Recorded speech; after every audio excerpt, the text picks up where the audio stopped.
My name is Jeremiah Palmer. I'm 32 years old, and last week, at my brother's wedding, my own mother looked me in the eye and told me I wasn't worth a plate of food.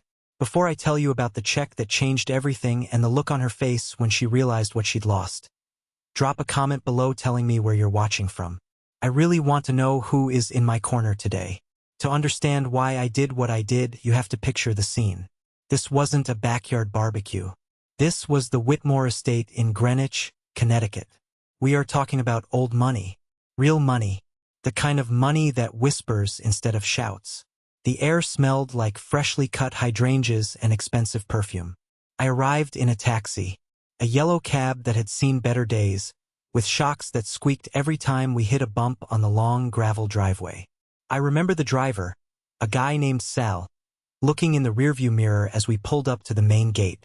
"You sure this is the place, pal?" he asked. I looked out the window. Ahead of us was a line of cars that looked like a showroom for a luxury dealership. There was a matte black Rolls-Royce Phantom, a red Ferrari Portofino, and more Range Rovers than I could count. And then there was me in a yellow cab wearing a suit I'd bought off the rack at a department store sale 3 years ago. "Yeah," I told Sal, fighting the urge to tell him to turn around. "This is the place. My brother is getting married." I tipped Sal $5, which was more than I could afford, honestly, and stepped out onto the gravel. The humidity hit me first, making my shirt stick to my back. I adjusted my tie, patted the breast pocket of my jacket to make sure the envelope was still there, and began the long walk to the registration tables. That envelope felt heavy in my pocket. Physically, it was just paper, but emotionally, it weighed a ton. Inside was a cashier's check for $10,000. That's a number that might be pocket change to the people getting out of those Ferraris. But for me, that was 3 years of my life. That was 3 years of eating instant ramen for dinner. 3 years of walking 5 miles to work when my car broke down because I couldn't afford the repairs. 3 years of skipping the dentist, wearing shoes with holes in the soles, and turning down every invitation to go out with friends. I had saved every single penny for this day. I wanted to prove something. I wanted to walk up to my brother Julian and his new wife, hand them that envelope and finally, be seen as an equal. I wanted to buy my way into my own family. I walked up to the check-in desk. It was manned by 2 young guys in crisp black vests, looking like they modeled for a magazine in their spare time. They were smiling at the couple in front of me, handing them golden lanyards with thick, woven straps. "Welcome, Mr. and Mrs. Vanderwall," one of the staff said. "You have gold access. Please, enjoy the champagne in the foyer before the ceremony." The couple took their gold badges and glided away. I stepped up. I tried to stand tall, tried to look like I belonged. "Name?" the young man asked, not looking up from his iPad. "Jeremiah Palmer," I said. "I'm the groom's brother." The young man's finger hovered over the screen. He scrolled down. Then he scrolled up. Then he frowned. He tapped the screen a few times, a look of confusion crossing his face. Palmer, he muttered. Then he stopped. Here we are." He didn't reach for the pile of gold badges on the velvet tablecloth. Instead, he reached under the table. He pulled out a small cardboard box that looked like it had been shoved in the back. From it, he produced a badge. It wasn't gold. It was gray. A dull, flat, slate gray. The strap wasn't thick woven silk. It was a cheap, thin synthetic cord, the kind that scratches your neck. He handed it to me. "Here you go, sir." I looked at the badge. Printed on it in plain black text were 3 words. "Limited access guest." "I think there's a mistake," I said, a nervous laugh escaping me. "I'm the groom's brother, Julian Palmer. I'm immediate family." The staff member looked uncomfortable. He glanced at his partner, then back at me. "I'm sorry, sir. The list is very specific. Gold badges for full access, gray badges for limited access." "What does limited access mean?" I asked. My voice was starting to rise, just a little. I could feel people behind me in line starting to stare. Before the guy could answer, I felt a hand on my elbow. A grip that was firm, sharp, and familiar. Jeremiah. I turned around. It was my mother, Patricia. She looked stunning, I'll give her that. She was wearing a floor-length gown in a dusty rose color that probably cost more than my entire year's rent. Her hair was done up in a complex twist, sprayed so stiff it wouldn't move in a hurricane. She was smiling, but it wasn't a real smile. It was her social smile, all teeth, no eyes. "Mom," I said, relief washing over me. "Thank God. There's a mix-up. This guy gave me a gray badge. Tell him I'm supposed to have a gold one." My mother didn't let go of my elbow. Instead, she steered me away from the table, pulling me toward a large potted fern, out of earshot of the other guests. Her grip tightened. Her nails dug into my suit jacket. "Keep your voice down," she hissed, the smile never leaving her face. To anyone watching from a distance, it looked like a loving mother greeting her son. "You are making a scene." "I'm not making a scene," I whispered back. "I'm just trying to get the right badge. They gave me this gray thing." My mother looked at the gray badge dangling from my hand. She didn't look surprised. She didn't look angry at the mistake. She looked annoyed. "It's not a mistake, Jeremiah," she said. Her voice was low, barely a whisper. I stared at her. "What?" "The wedding is incredibly over budget," she said, smoothing the front of her gown. "Julian's in-laws, the Whitmores, they have a very strict guest list. Every plate at the reception costs $400. Jeremiah. 400. "I know it's expensive, Mom," I said, "but I'm his brother." She sighed, a sound of pure exasperation. "We had to make cuts. There are business partners of Julian's father-in-law, people from the bank, potential investors, people who are vital to Julian's future. We couldn't exactly ask them to sit out." I felt a cold pit opening in my stomach. "So you cut me?" "You're still invited to the ceremony," she said quickly, patting my arm. "You can watch them say their vows. That's the important part, isn't it? Seeing your brother happy." "But the badge says limited access," I said. "What does that mean exactly?" She looked around to make sure no one was listening. Then she leaned in close, the smell of her expensive perfume filling my nose. "It means no plate, Jeremiah," she whispered. "There is no seat for you at the reception dinner. There is no meal provided for you." I stood there, frozen. The humidity suddenly felt suffocating. "No meal," I repeated. "You're telling me I can watch the wedding, but I have to wait outside while everyone eats?" "There are hors d'oeuvres during the cocktail hour," she said dismissively. "Just fill up on those. And there's a diner down the road if you get really hungry later." "Honestly, Jeremiah, don't be so dramatic. This day isn't about you. It's about Julian. Can't you just suck it up and support him for once?" Support him for once. The words echoed in my head. My hand instinctively went to my chest pocket. I could feel the sharp corner of the envelope. $10,000. I looked at my mother, really looked at her. I saw the calculation in her eyes. I saw the fear that I, her unsuccessful son, would embarrass her in front of her wealthy new connections. She didn't see a son. She saw a liability. She saw a stain on her perfect picture. "Does Dad know?" I asked. She waved her hand. "Your father agrees. We have to prioritize the family's image. Now please, put on the badge. Go find a seat in the back rows of the garden. And for heaven's sake, don't try to sneak into the tent later. They have security, and I will not have you dragged out." She patted my cheek, a gesture that felt more like a slap, and turned away. "I have to go greet Eleanor Whitmore. Fix your tie, it's crooked." She walked away, her heels clicking on the stone path. She merged instantly into a group of women holding champagne flutes, her laugh ringing out, bright, fake and practiced. I stood alone by the fern. I looked down at the gray badge. Limited access guest. I looked at the Rolls-Royce parked nearby. The chauffeur was polishing the hood. I should have turned around. I should have called Sal, the taxi driver, to come back and get me. I should have left right then and there. But I couldn't, because for 32 years this had been my life. And old habits, especially the painful ones, are impossible to break. I pinned the gray badge to my cheap suit lapel. It hung there like a mark of shame. I took a deep breath, swallowed the lump in my throat, and walked toward the garden.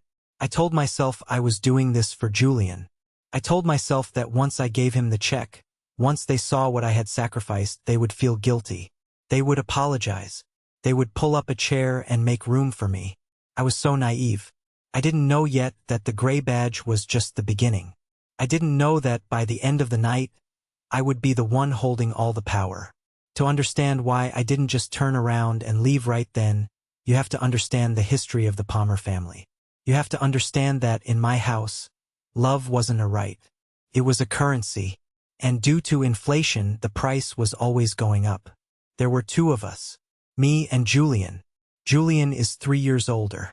He was the golden child before I even knew what that term meant. He was the firstborn son, the one with the blue eyes that matched my father's, and the charm that matched my mother's. I was the afterthought. Growing up, the difference between us wasn't subtle. It was architectural. Our house in the suburbs had 4 bedrooms. My parents had the master suite. Julian had the second largest room, the one with the bay window that looked out over the oak tree in the front yard. He had built-in bookshelves, a walk-in closet, and his own bathroom. I had the room at the end of the hall. It was technically a guest room, but before that, it was a storage space. It was small, cramped, and faced the brick wall of the neighbor's house. I didn't have a closet. I had a rolling rack for my clothes. I didn't have a bathroom.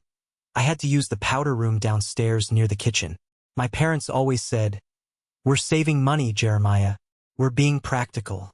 But they weren't saving money when it came to Julian. When Julian turned 16, there was a brand new Honda Civic with a giant red bow waiting in the driveway. My father clapped him on the back, beaming with pride. "A man needs wheels to get to practice," he said. When I turned 16, my mother handed me a bus schedule. "It builds character," she told me. "Besides, insurance is so expensive these days." I learned early on that my role in the family was to be the audience. I was the extra in the movie of Julian's life.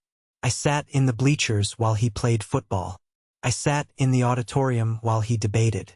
I was expected to clap, to cheer, and to stay out of the frame. Speaking of frames, that's not a metaphor. If you walked into my parents' living room right now, well, maybe not right now considering what happened last week, but before the wedding you would see the mantelpiece. It is crowded with framed photos. There's Julian at his high school graduation, valedictorian sash draped over his shoulders. There's Julian winning the state debate championship. There's Julian shaking hands with the mayor. And then there's the family portrait from Christmas 2015. We all wore matching sweaters. My mother insisted on it. We went to a professional studio. I remember standing on the end, smiling so hard my cheeks hurt, thinking, "This is it. We're finally going to look like a real family." When the print came back, I wasn't in it. I asked my mom about it. I remember finding the photo in the frame, confused. "Mom, where am I?" She didn't even look up from her crossword puzzle. "Oh, the frame was an 8 by 10, Jeremiah. It was a horizontal frame, and the composition was just better if we cropped it a little. You were standing too far to the left. It looked unbalanced." Unbalanced. I was cropped out of my own family to improve the composition. But the moment that really broke me, the moment that created the wound that never fully healed, was my college graduation. It was May 2012. I had worked 2 jobs to put myself through the state university. I didn't have a college fund. Julian had used the entirety of the family's education savings for his degree at a prestigious private university, and then for his MBA. When I asked about college money, my dad shrugged and said, "The market took a hit, son. The fund is dry. You're smart, you'll figure it out. Loans exist for a reason." So I took out loans. I worked nights stocking shelves at a grocery store. I studied until my eyes burned. And I made it. I graduated with honors in computer science. The ceremony was on a Saturday morning. I had sent my parents the invitation months in advance. I reminded them every week. "We'll be there, Jerry," my dad had promised. "Wouldn't miss it." I walked across that stage. I shook the dean's hand.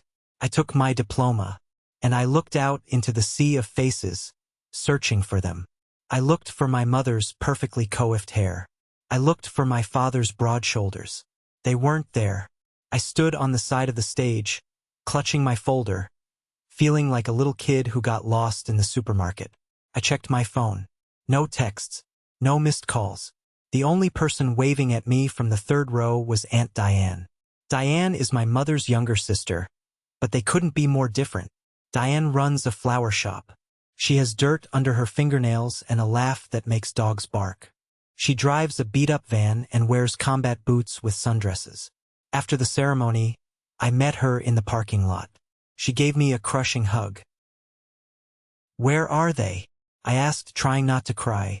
I was 22 years old, but I felt like I was 5. Diane sighed, her face twisting in anger. "They're in Boston, honey." "Boston? Why?" Julian was receiving an alumni award from his business school. A 30 under 30-foot thing. They drove up there yesterday. But this is my graduation," I stammered. "I'm graduating college." "I know," Diane said, her voice shaking. "I told Patricia." I screamed at her on the phone for an hour. She said Julian's award was a once-in-a-lifetime networking opportunity, and that you would have other graduations. I wouldn't have other graduations. That was it. Diane took me to an Olive Garden for dinner. It wasn't fancy. It wasn't the steakhouse dinner Julian got when he graduated. But Diane ordered a bottle of wine, and we ate breadsticks until we were sick. "They don't deserve you, Jem," Diane told me that night, pouring me another glass of house red. "They are blind. They chase shiny things. Julian shines. He's polished. But you're real gold. They just don't know the difference between glitter and gold." "I just want them to be proud of me," I whispered. "Why aren't I enough?" "It's not about you being enough," she said fiercely. "It's about them being empty. Your mother, she needs to be envied. She lives through Julian because he brings her status. You bring her reality, and she hates reality." I tried to believe Aunt Diane. I really did. But the rejection settled deep in my bones. It became a voice in my head that said, "Work harder. Earn more.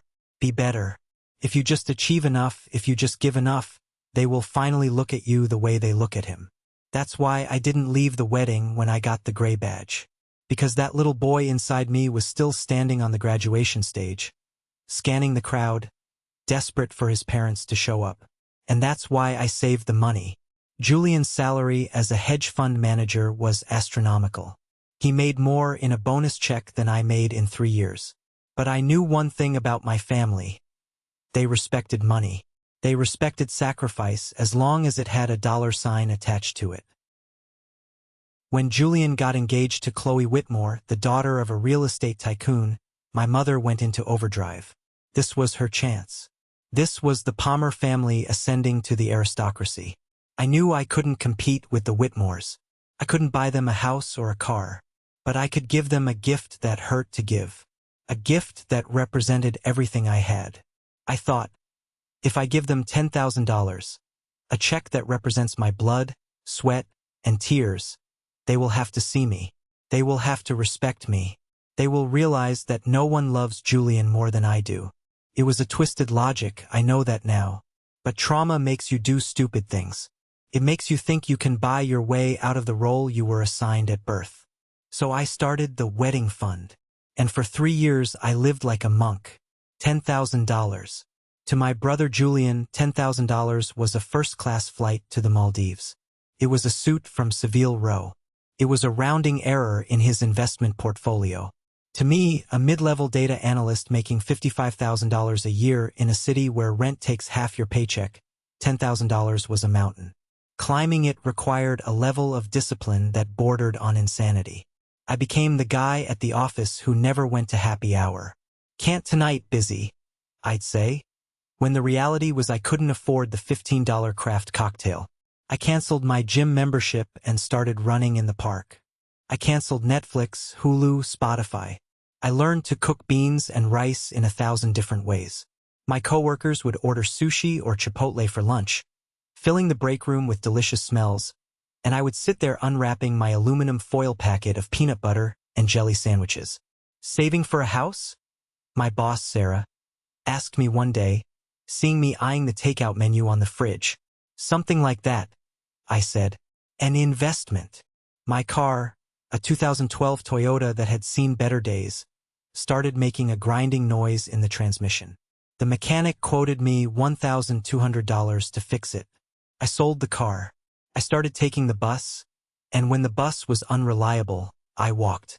I walked 3 miles to work and 3 miles back, through rain, through snow, through the humid summer heat. I went through shoes so fast I had to learn how to reglue the soles with specialized adhesive because buying new shoes wasn't in the budget. Every time I transferred money into that savings account, $200 here, $50 there, I felt a little surge of hope. The number grew. $1,000, $3,000, $6,000. I visualized the moment. I visualized handing the envelope to Julian. I visualized him opening it, his eyes widening. I visualized my father clapping me on the shoulder, looking me in the eye, and saying, "I'm proud of you, son. This is incredibly generous." I was buying a fantasy. Then came the engagement party. Julian proposed to Chloe on a yacht in the Mediterranean. We saw the photos on Instagram. Chloe's ring was the size of a grape. When they came back, the planning started. My mother was in heaven. She was on the phone constantly with wedding planners, florists, and caterers. She barely spoke to me, unless it was to complain about logistics or brag about the Whitmores. "Eleanor Whitmore knows everyone," Mom gushed over the phone one Sunday. "She's arranging for the governor to attend. Can you imagine, Jeremiah? The governor. That's great, Mom," I said, looking at my dinner of instant noodles. "We need to make a good impression," she continued. "Which brings me to the gift." "The gift?" "Yes, the wedding gift. Your father and I are buying them a starter home investment. We're putting down a substantial amount. I was thinking, we should present a united front. A Palmer family gift." I paused. "What do you mean?" "I mean, you send your contribution to me," she said smoothly, "and I'll add it to our check. We'll present it as one lump sum from the parents and brother. It looks more substantial that way." I gripped the phone. "Mom, I want to give my gift myself." "Jeremiah, be realistic," she snapped. "What are you going to give? A blender? A set of towels? It's just going to look embarrassing next to the Whitmore's gifts. If you pool it with ours, you get credit for the big gift." "I'm giving them money," I said. "How much?" she asked, her tone skeptical. $500? "More than that," I said, defensiveness rising. "A lot more. I've been saving." "Well, whatever it is, just transfer it to me. It's cleaner." "No," I said firmly. "I want to hand it to Julian personally. I want to write the card." There was a long silence on the line. Then a cold sigh. "Fine. Have it your way. Just try not to make it look cheap. The card stock matters, Jeremiah." She hung up. She didn't ask how I was, didn't ask about my job, didn't ask if I was dating anyone. Just the money. Then came the bachelor party. 2 months before the wedding. Julian's best man, a guy named Bryce who worked in private equity and had teeth that were blindingly white, organized it. It was a weekend in Las Vegas. I wasn't invited to the Vegas trip. Bryce sent me a polite email saying it was limited space on the private jet. Instead, there was a local dinner a few weeks later for the extended guys. It was at a high-end steakhouse downtown. I wore my best shirt, the one I'd been saving for special occasions. When I got there, the table was full. My dad was there, sitting next to Julian. My uncles were there. Julian's college buddies were there. "Hey, Jem." Julian waved from the head of the table. He looked flushed and happy, a scotch in his hand. "Glad you could make it. Grab a seat." The only empty seat was at the very far end of the long rectangular table. I was sitting next to a guy I didn't know, a cousin of the bride who spent the entire night texting. I was so far away from my brother and father I couldn't even hear their conversation over the noise of the restaurant. I ordered the cheapest thing on the menu, a roasted chicken breast, and nursed a single beer. I watched them laugh. I watched my dad put his arm around Julian and toast him. To the man of the hour, Dad bellowed. The man who is taking the Palmer name to new heights. Everyone cheered. I raised my glass, but no one was looking at me. Halfway through the meal, I went to the restroom. It was one of those fancy restrooms with marble floors and individual stalls that went floor to ceiling. I was washing my hands when the door opened. Two men walked in, talking loudly. I recognized the voices immediately. It was my father and my Uncle Steve. I froze. I don't know why, but I ducked into a stall and locked it. I felt like a spy in my own life. "Hell of a party, Gerald," Uncle Steve said. "Julian really landed the big fish with this Chloe girl." "He sure did," my dad said. I could hear the pride in his voice, thick and heavy. "He's set for life. The Whitmores are powerful people." "And what about the other one?" Steve asked. "Jeremiah. Is he bringing a date?" My heart stopped. I held my breath. "Jeremiah." My dad snorted. It was a sound of pure dismissal. "No. No date. Honestly, Steve, I'm just hoping he doesn't show up in that rust bucket car of his. Patricia is terrified he's going to say something stupid to Eleanor Whitmore." "He's a good kid, though, isn't he?" Steve asked. He's distinct," Dad said. "He's just an embarrassment, Steve. Let's be honest. He's 32 and he's a data pusher. He has no ambition. Looking at him next to Julian, it's like looking at a racehorse next to a donkey. You just hope the donkey doesn't kick the fence down." They laughed. My own father laughed at me being called a donkey. I stood in that stall, staring at the tiled door, listening to the sound of the water running as they washed their hands. I waited until the door closed behind them. Then I walked out. I looked at myself in the mirror. My face was pale. My eyes were burning. A donkey. An embarrassment. I should have gone home. I should have taken the $10,000 and booked a trip to Europe. I should have burned the bridge right then. But trauma is a liar. Trauma told me, "See, they think you're nothing. But if you show them the money, if you drop a $10,000 check on the table, they'll have to stop laughing. They'll have to see the racehorse." I went back to the table. I finished my chicken. I paid my share of the bill, which was somehow split evenly even though everyone else had steak and lobster, costing me $150 I didn't want to spend. And I kept saving. I doubled down. Because now it wasn't just about love. It was about proving them wrong. The week before the wedding was a blur of activity. My phone was blowing up with notifications from the family group chat, photos of flower arrangements, updates on the weather forecast, panic about the seating chart. But no one was texting me directly. I had taken the Friday off work. I used a vacation day I had been hoarding. I wanted to be available to help. I thought maybe Dad would ask me to pick up ice, or Julian would need help with his tie. Nothing. On Thursday night, I realized I hadn't received an invitation to the rehearsal dinner. The wedding was on Saturday. The rehearsal was Friday night. Typically, the groom's brother is at the rehearsal dinner. I sat in my apartment, staring at my phone. Maybe it was an oversight. Maybe the email went to spam. I called my mom. "Hey, Mom," I said, trying to keep my voice casual. "I was just checking the schedule for tomorrow. What time is the rehearsal dinner?" I didn't see the invite. There was a pause on the other end. A long, awkward pause. "Oh, Jeremiah," Mom said, her voice taking on that fake, airy tone she used when she was lying. "We decided to keep the rehearsal dinner very intimate. Just immediate family and the wedding party."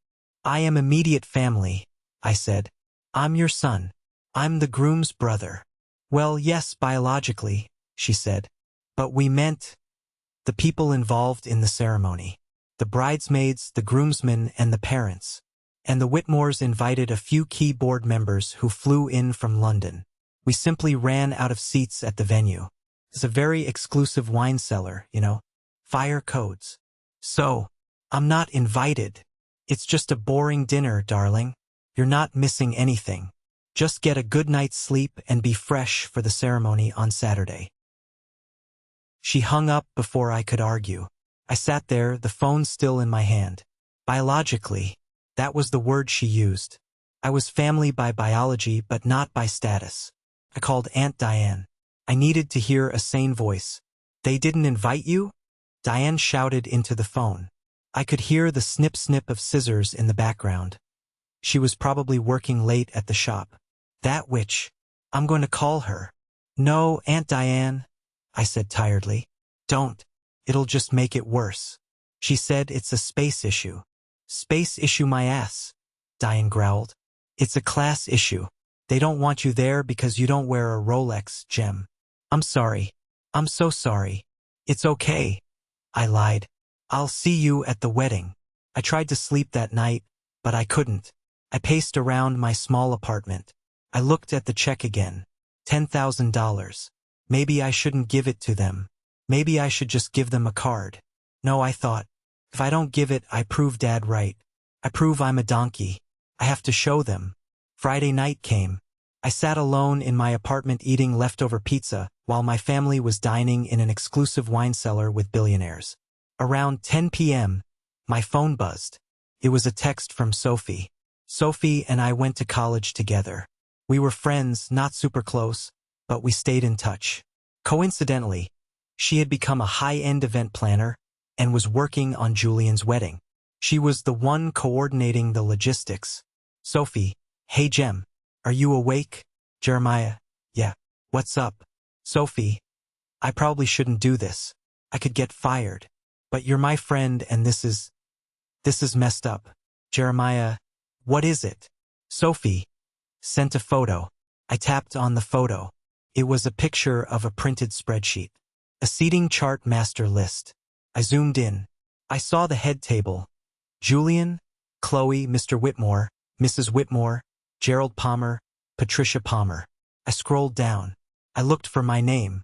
I found it at the very bottom of the list. Table 32. But table 32 had a red line drawn through it. And next to it, in handwriting I recognized instantly, my mother's sharp, spiky cursive, was a note. Downgrade to limited access. Badge only. No meal. Do not seat at main tables. Put him in the overflow chairs if necessary. I stared at the screen. The pixels seemed to blur. Downgrade. No meal. Overflow chairs. It wasn't just about saving money. It was active exclusion. She had manually gone into the planning documents and crossed me out. She had taken the time to write no meal. I felt something break inside me. It wasn't a snap. It was a crumbling, like an old wall finally giving way to gravity. For years, I had thought it was just negligence. I thought they were just thoughtless. But this was malice. This was strategy. I texted Sophie back. "Jeremiah, thanks for showing me, Sophie. Seriously." "Sophie, I'm so sorry, Jem. Do you want me to try and sneak a plate for you?" "Jeremiah, no. Don't worry about it." I put the phone down. I walked to my closet. I pulled out the suit I was going to wear. I ironed the shirt. I polished my cheap shoes until they shined as much as they could. I wasn't sad anymore. I was cold. I was numb. I went to my desk. I took the check out of the envelope. I looked at it one last time. Then I took the photo Sophie sent me. I printed it out on my cheap inkjet printer. I folded the piece of paper, the evidence of my mother's betrayal, and put it in my inside jacket pocket, right next to the check. I had a plan. I didn't know exactly how it would play out, but I knew one thing. I wasn't going to be the donkey anymore. The garden ceremony was undeniably beautiful. The Whitmores had imported thousands of white roses. There was a string quartet playing Vivaldi. The chairs were arranged in perfect concentric semicircles facing a rose-covered gazebo. Most of the chairs were white wood with plush velvet cushions. They looked comfortable. I wasn't sitting in those chairs, following my mother's instructions, and the guidance of a very apologetic usher who looked at my gray badge and winced. I was directed to the very back. Behind the last row of the nice chairs, there was a small gap, a decorative hedge, and then a row of metal folding chairs. This was the overflow section. It was me, two elderly women who looked like distant relatives of the Whitmore's housekeeper, and a nanny who was wrangling 3 screaming toddlers. From where I sat, I couldn't even see the altar clearly. I had a great view of the back of a cameraman's head. The music swelled. The guests stood up. I stood up too, craning my neck. Julian walked down the aisle. He looked like a movie star. Tailored tuxedo, perfect hair, confident smile. He high-fived a few guys in the front row. He didn't look back. He didn't look for me. Then Chloe walked down. She was beautiful, dripping in lace and diamonds. The ceremony began. I heard my mother sobbing loudly from the front row. "My baby," I heard her wail. "So beautiful." I felt a phantom hand on my shoulder. It was Aunt Diane. She had found me in the back. She didn't say a word. She just sat down in the metal folding chair next to me, abandoning her assigned seat in the third row. She took my hand and squeezed it hard. "We can leave," she whispered. "Say the word, Jem." "No," I whispered back. "Not yet." I watched them exchange vows. I heard Julian promise to love and cherish. I wondered if he understood what those words meant, or if he just liked the way they sounded. When the ceremony ended, the guests erupted in applause. Julian and Chloe kissed. Petals were thrown. The couple walked back up the aisle, beaming. As Julian passed my row, the outcast row, he looked over. Our eyes locked. For a second, I saw a flicker of something. Guilt? Annoyance? It was hard to tell. But then he looked away. He focused on the photographer who was snapping pictures of him. He walked right past me. He didn't stop. He didn't nod. He didn't mouth, "Glad you're here." Nothing. The crowd began to migrate toward the massive white tent set up on the great lawn. This was the reception area. The smell of food wafted out. Steak, truffle oil, expensive wine. My stomach rumbled. I hadn't eaten since breakfast. I walked with Aunt Diane toward the tent. "I'm going to give them the gift," I told her.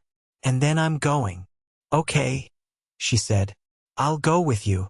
We reached the entrance of the tent. It was guarded by two large men in suits with earpieces. It looked more like a nightclub entrance than a wedding. A staff member, Mark, the guy from the registration table, was standing there with a clipboard. He saw me coming. He saw the gray badge. He stepped in front of me. "Sir," he said, his voice low. "I'm really sorry." "It's okay, Mark," I said. "I know the drill. Limited access." "Yeah," Mark said, looking at his shoes. "The reception is strictly gold badge only. The bride's mother is very particular about head count." "I just want to drop off my gift," I said, pointing to the gift table. The gift table was located just inside the tent entrance, to the left. It was technically inside the gold zone, but only by a few feet. Mark hesitated. He looked at the security guards. "Technically, you're not supposed to enter the tent." "I'm the groom's brother, Mark," I said, my voice steady. "I have an envelope in my pocket. I just want to put it on the table. It will take 10 seconds. Are you really going to tackle me?" Mark sighed. He looked around. "Okay, quick, just in and out. Please don't get me in trouble." "Thanks." I stepped past him. The air inside the tent was cool, conditioned by massive portable units. The lighting was golden and warm. Chandeliers hung from the ceiling. It was a different world in here, a world I wasn't allowed to inhabit. I saw my parents. They were standing near the head table, holding champagne flutes, laughing with Eleanor Whitmore. My dad looked expansive, his chest puffed out. My mom looked triumphant. She had done it. She had pulled off the perfect wedding. And there, in the corner, was the gift table. It was a mountain of opulence. There were boxes wrapped in silver paper with Tiffany blue ribbons. There were orange Hermes bags. There were crystal vases. I walked over to it. Aunt Diane stayed by the entrance, watching my back. I reached into my pocket. I pulled out the envelope. Jeremiah Palmer. To Julian and Chloe. My hand shook slightly. This was it. The moment I had starved for. The moment I had walked through snow for. I looked at the envelope. Then I looked at the head table. I looked at my mother, who was currently throwing her head back in laughter at something a billionaire said, completely oblivious to the fact that her son was standing 10 feet away, hungry and unwanted. and suddenly the fog lifted. Why was I doing this? Why was I paying $10,000 to people who wouldn't even pay $400 to feed me? Why was I trying to buy the love of people who had sold me out for social standing? I wasn't a donkey. I wasn't an embarrassment. I was a man who had been abused by his own family for 3 decades. The anger didn't come in a hot rush. Came cold. Came with clarity. I didn't put the envelope down. Instead, I looked at the pile of gifts, and I saw another envelope. It was a standard white envelope, tucked under a silver box. It had my name on it. Jeremiah. Curious, I picked it up. It wasn't sealed. I opened it. Inside was a card. A thank you card? No, that was impossible. The wedding just started. I read the card. It was pre-written, in my mother's handwriting. Dear Jeremiah, thank you for coming. We know it's a long trip. Please find enclosed a voucher for a taxi back to the station. Best, Mom and Dad. A taxi voucher. That was their gift to me. A way to get rid of me faster. I stared at the card. Then I looked at my $10,000 check. The juxtaposition was almost funny. A taxi voucher versus $10,000. I laughed. It was a dry, harsh sound. And then I made a decision. I wasn't going to just leave. Leaving was quiet. Leaving was what the donkey would do. I was going to take back what was mine. I was standing there, holding my own envelope in one hand and the taxi voucher in the other, when I felt a presence behind me. What are you doing? It was a hiss. A familiar, venomous hiss. I turned slowly. My mother was standing there. She had spotted me. Her smile was gone. Her eyes were wide with panic. She looked around quickly to see if anyone important was watching. I told you, she whispered, stepping into my personal space. Ceremony only. You are not supposed to be in the tent. Eleanor is looking right this way. I was just at the gift table, Mom, I said calmly. My heart was hammering against my ribs, but my voice was surprisingly steady. Well, put your gift down and get out, she snapped. Hurry up. The speeches are starting in 5 minutes and I don't want you lurking in the background like a waiter. I'm not lurking, I said, and I'm not putting the gift down. She blinked. What? I'm taking it back, I said. Don't be ridiculous, she said, reaching for my arm. You're making a scene. Give me the envelope. I'll put it on the pile later. Go. Now. No. I pulled my arm away. The motion was sharp. It drew attention. A few guests at the nearby tables turned to look. Jeremiah, she warned, her voice dropping an octave. Do not do this to me. Not today. Do what? I asked, raising my voice just a little. Do what you did to me? Exclude me? Starve me? Lower your voice, she shrieked in a whisper. By now, Julian had noticed. He detached himself from his group and walked over, looking annoyed. Chloe followed him, looking confused. What is going on? Julian asked, adjusting his cufflinks. Jem, why are you inside? You know the seating chart. I know the seating chart very well, I said. I looked at Julian. Table 32. Or rather, no table at all. Jem, come on, Julian said, rolling his eyes. Don't be petty. It's my wedding day. Just drop the gift and head out. We'll catch up next week. Drop the gift, I repeated. That's all you care about, isn't it? The tribute. It's customary, Julian said coldly. I looked at the envelope in my hand. Then I looked at the crowd. More people were watching now. The string quartet had stopped playing because the tension in the corner was palpable. Eleanor Whitmore, the matriarch, was walking over. She moved like a queen ship, parting the sea of guests. Is there a problem here? Eleanor asked. Her voice was crisp, authoritative. My mother's face went pale. No, Eleanor. No problem. My son Jeremiah was just leaving. He's feeling unwell. I feel fine, I said loudly. I stepped away from my mother and brother. I stepped into the center of the open space near the entrance. I was just confused, I said, addressing Eleanor but speaking loud enough for the room to hear. I came to give my brother a wedding gift. But then I was reminded that I'm a limited access guest. I tapped the gray badge on my chest. Jeremiah, stop it. My father barked, appearing from the crowd. Get out. Now. I'm going, I said. But I'm taking this with me.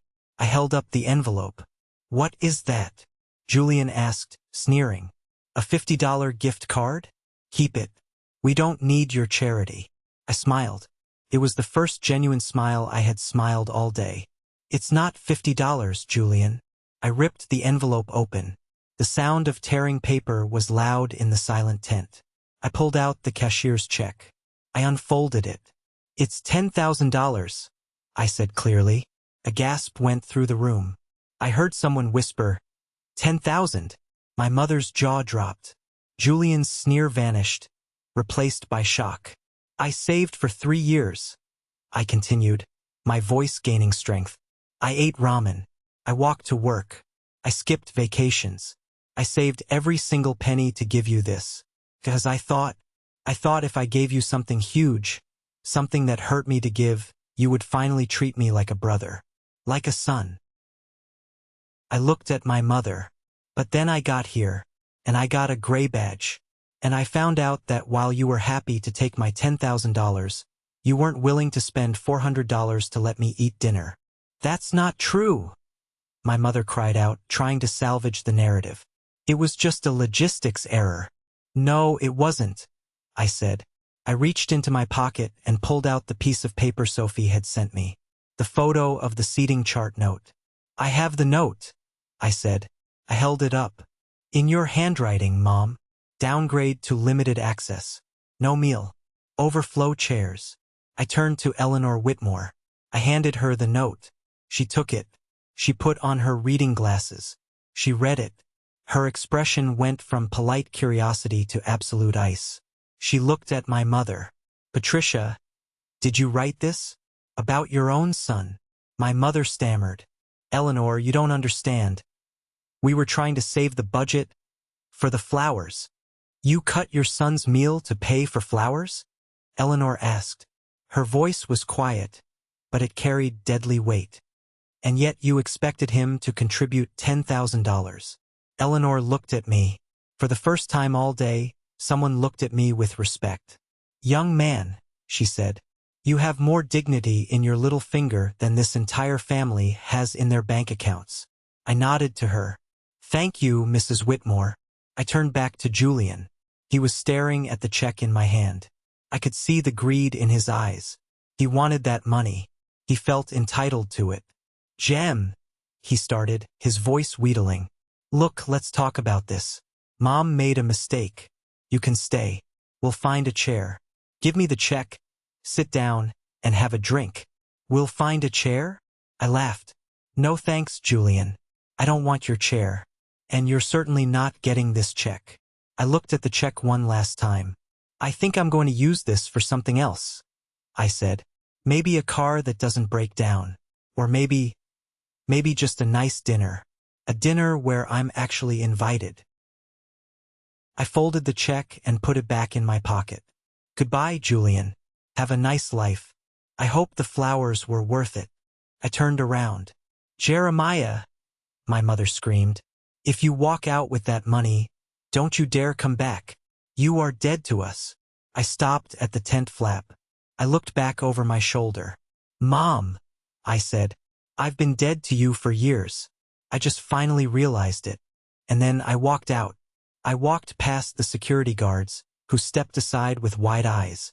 I walked past the reception desk. I walked out into the cool evening air. Behind me, the tent was in chaos. I heard Eleanor's voice raised in anger. I heard my mother crying. I heard Julian shouting at his father. But I didn't stop. I walked straight to the waiting taxi line. I didn't run. I walked. I wanted them to see me walking away. I wanted them to see the back of the jacket they'd mocked for being cheap, the shoes they'd laughed at for being worn. Aunt Diane was right beside me. She didn't say a word, but her presence was a shield. She matched my stride, her heels clicking rhythmically on the gravel, a metronome keeping me grounded in reality while my world was detonating behind me. We reached the front gate where Sal, my taxi driver, was leaning against his yellow cab, smoking a cigarette. He saw us coming, me with a face like thunder, clutching an envelope, and Diane looking like a warrior queen in a floral dress. Sal flicked his cigarette away. "Short party?" he asked, raising an eyebrow. "Get us out of here, Sal," I said, opening the back door for Diane. "Drive. Just drive." "You got it, boss." We piled in. The car smelled like stale tobacco and pine air freshener, and in that moment it smelled better than the hydrangeas and money of the Whitmore estate. It smelled like freedom. As Sal gunned the engine and we peeled out onto the main road, the adrenaline that had sustained me in the tent began to crash. My hands started to shake. Not a little tremble, but a violent, uncontrollable shaking. I gripped my knees, trying to steady myself. "You did it," Diane whispered, reaching over to cover my hands with hers. "Jeremiah, you actually did it. They're going to hate me," I said, my voice cracking. The conditioning of 32 years doesn't vanish in 30 minutes. The guilt was already trying to claw its way back in. "Mom is going to tell everyone I ruined the wedding. Dad looked like he was going to have a heart attack." "They ruined the wedding," Diane said firmly. "You just turned on the lights. Roaches hate the light, Jem." We were about a mile down the winding country road, the estate disappearing behind the tree line, when Sal looked in the rearview mirror. "Hey, pal," Sal said, his voice tense. "You got friends following you?" I turned around. Behind us, approaching fast, was a white SUV. It wasn't just any SUV. It was a Porsche Cayenne Turbo. I recognized the custom license plate, Chpom 1. It was Julian. "That's my brother," I said, my stomach dropping. "Don't stop, Sal." "He's coming up fast," Sal said. "He's flashing his lights." The Porsche was aggressive. It rode our bumper, the high beams blinding us in the twilight. I could see Julian behind the wheel, his face contorted. In the passenger seat, a massive white tool, Chloe. "Pull over." I could hear Julian screaming even through the glass. "Ignore him," Diane said. "Keep driving, Sal." But the road was narrowing as we approached a stone bridge. The Porsche accelerated, the engine roaring like a beast. Julian swerved into the oncoming lane, pulled alongside us, and then cut hard to the right in front of the taxi. "Jesus!" Sal slammed on the brakes. The tires screeched. We were thrown forward against our seatbelts. The taxi skidded to a halt inches from the Porsche's rear bumper. Dust and gravel kicked up into a cloud around us. "Is he crazy?" Sal yelled, gripping the steering wheel. "That's a $100,000 car." Before the dust even settled, the driver's door of the Porsche flew open. Julian stormed out. His tuxedo jacket was unbuttoned, his tie was loose, and his perfect hair was a mess. He marched toward our taxi. He looked like a man unraveling. I took a deep breath. "Stay here, Diane." "No way," she said.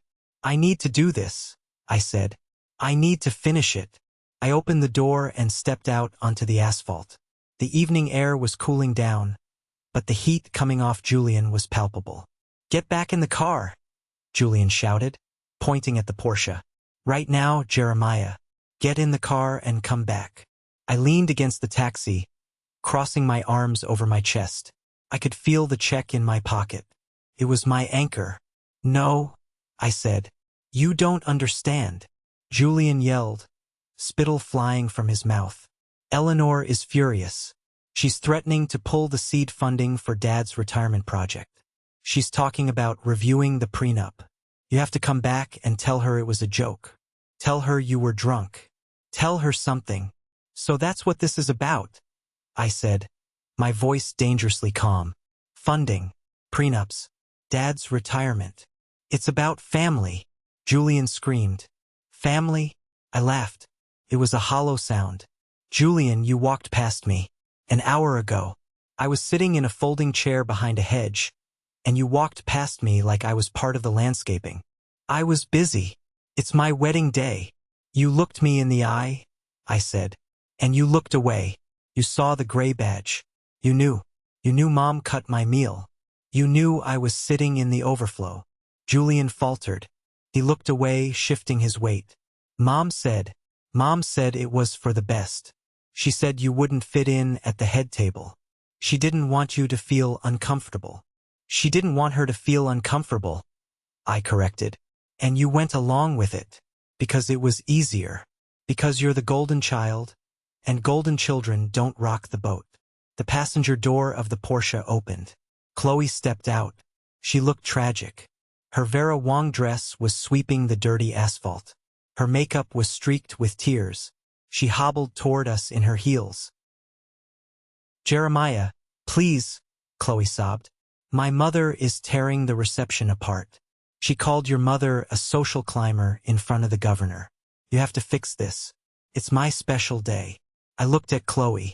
I had nothing against her, really. She was just spoiled. But she was collateral damage in a war she didn't understand. I can't fix it, Chloe, I said gently. Because I didn't break it. Your mother-in-law, Patricia, broke it. She broke it when she decided her son wasn't good enough to eat dinner. We can get you a plate, Chloe cried. We'll get the caterers to set a place. Right next to us. Please, just give Julian the check, come back, and smile for the photos.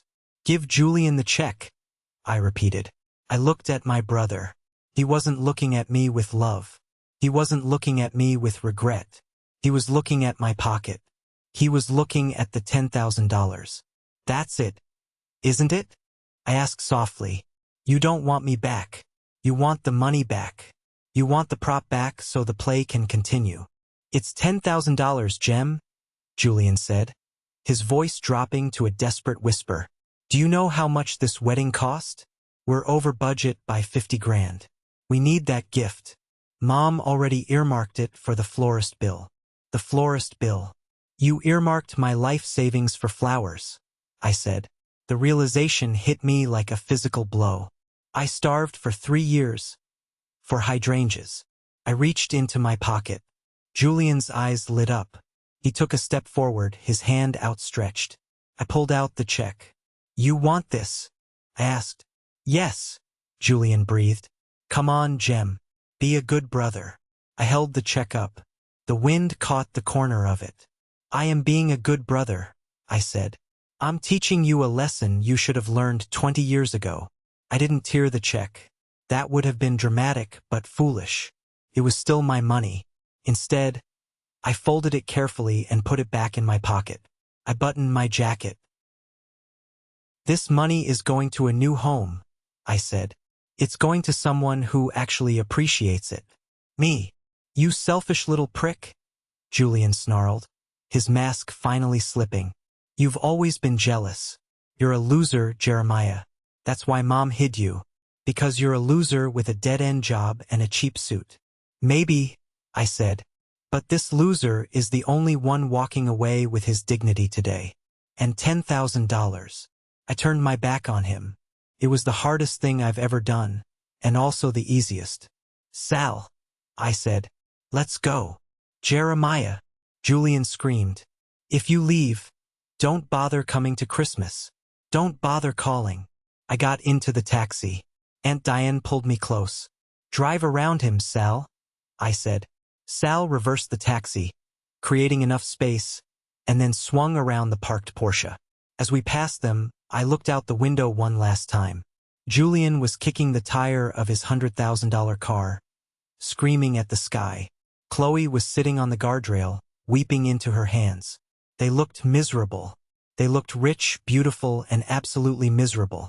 I leaned my head back against the seat and closed my eyes. For the first time in 32 years, I didn't feel like the extra in their movie. I felt like the director of my own. The train ride back to the city was quiet. Aunt Diane fell asleep on my shoulder somewhere near New Rochelle. I stayed awake, watching the lights of the towns flash by. I expected to feel sad. I expected to feel that crushing weight of abandonment I had felt at my graduation. But instead, I felt lighter.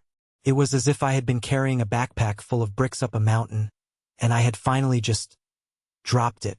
The next morning, Monday, I didn't go to work. I called in sick. The first thing I did was go to the bank. I walked up to the teller.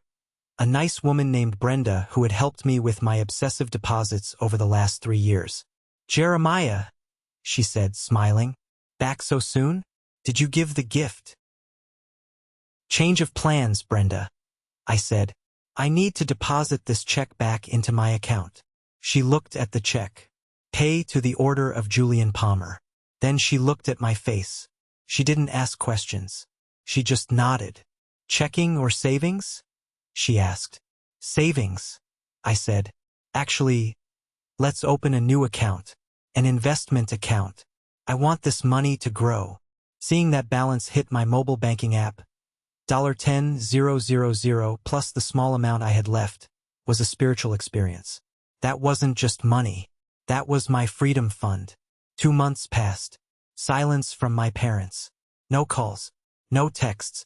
I had blocked their numbers on the taxi ride home, but they knew where I lived. They didn't come. I assumed the shame was too great, or perhaps Eleanor Whitmore had kept them busy. I used the money. I didn't blow it on a vacation or a car. I invested in myself. I signed up for an advanced data science certification, a course I had wanted to take for years but couldn't afford. I bought a new suit, a real one tailored to fit me. I got a haircut at a place that cost more than $15. And I started looking for a new apartment. I found a place in Astoria. It wasn't a palace, but it had a balcony. It had a bedroom with a door. And most importantly, the window didn't face a brick wall. It faced a park. I could see trees. I could see the sky. One Tuesday afternoon, my boss, Sarah, called me into her office. "Jeremiah," she said, "I've noticed a change in you lately." I braced myself. "Is my work okay?" "No," she smiled. "It's better. You're more confident. You speak up in meetings. You stopped eating those sad peanut butter sandwiches alone in the break room." She slid a piece of paper across the desk. "We're promoting you to senior analyst. It comes with a 15% salary bump and a new office. The one with the window." I stared at the paper. "Senior analyst." "Thank you, Sarah," I said, my voice steady. "I won't let you down." "You never have," she said. That night, I came home to my new apartment. There was a package waiting for me with the doorman. It was a thick, cream-colored envelope. Heavy stock. Expensive. My heart skipped a beat. Had my mother found me? I checked the return address. The Whitmore Foundation. I opened it. Inside was a handwritten letter on personalized stationery. "Dear Jeremiah, I wanted to write to you personally. The dust has settled somewhat since the wedding, though I cannot say the same for the relationships involved. I want to apologize, not for my actions, but for the fact that you were treated with such disrespect under a roof that I paid for. I had a long conversation with your mother. I made it very clear that the Whitmore family values integrity over image. I have withdrawn the investment offer I made to your father for his retirement project. I told him that a man who cannot provide a meal for his son cannot be trusted to manage my capital. As for Julian, let's just say Chloe is learning some hard lessons about who she married. The divorce lawyers haven't been called yet, but the honeymoon phase ended before the honeymoon did. Enclosed is a business card for my chief technology officer. He is looking for bright minds. I told him about the young man who stood up to a room full of vipers with nothing but a check and the truth. Call him. Sincerely, Eleanor Whitmore. I read the letter 3 times. Eleanor had pulled the funding. My father's retirement dream was dead. Julian's marriage was crumbling. I should have felt guilty. I searched my heart for it. But all I found was a sense of balance. Karma isn't instant, but when it hits hard. I didn't call the CTO immediately. I wanted to make it on my own merits first. But I pinned the card to my fridge. That evening, Aunt Diane came over to help me hang pictures. We drank wine on the balcony and watched the sunset over the city. "You haven't heard from them?" she asked. "No," I said, "and I don't think I will. Are you okay with that?" I thought about it. I thought about the gray badge. I thought about the empty seat at graduation. I thought about the years of being the donkey. "I'm more than okay," I said. "I'm free." I walked over to my desk. There was one last thing to do. I opened my laptop and typed an email. I addressed it to Mom, Dad, and Julian. Subject: the lock. Dear family, for 32 years, I knocked on the door, begging to be let in. I paid the entrance fee over and over again. I paid with my self-esteem, my silence, and my money. At the wedding, I finally realized something. The door wasn't stuck. You were holding it shut from the inside. So I stopped knocking. I walked away. And now I'm building my own house. I'm not writing this to be angry. I'm writing this to tell you that the door is no longer just shut. It's locked. And I'm the one holding the key. Don't worry about me. I'm eating well. And I always have a seat at the table. Jeremiah. I hit send. Then I picked up the framed photo of my college graduation, the one Diane had taken, the one where I was alone but smiling. I hung it on the wall right in the center of the room.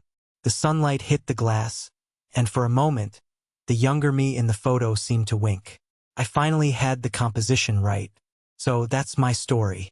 It's been a few months, and my life is unrecognizable, in the best way possible.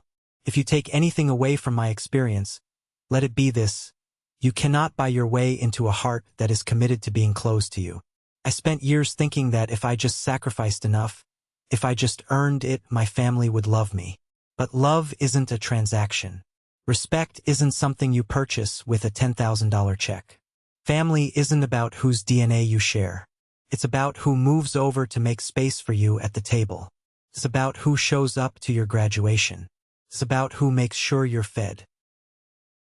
If you are sitting at a table where you are starving, emotionally or literally, while everyone else is feasting, get up and leave. It is terrifying to walk away. It is scary to cut those ties. But I promise you, the hunger you feel out in the cold is temporary. The starvation you feel at their table will kill you slowly. Build your own table. Invite the people who love you. And never, ever let anyone hand you a gray badge in your own life. I want to hear from you. Have you ever had to set a hard boundary with a family member? Or maybe you felt like the Jeremiah in your own family. If the story resonated with you, if you think I made the right choice by walking away, please do me a favor.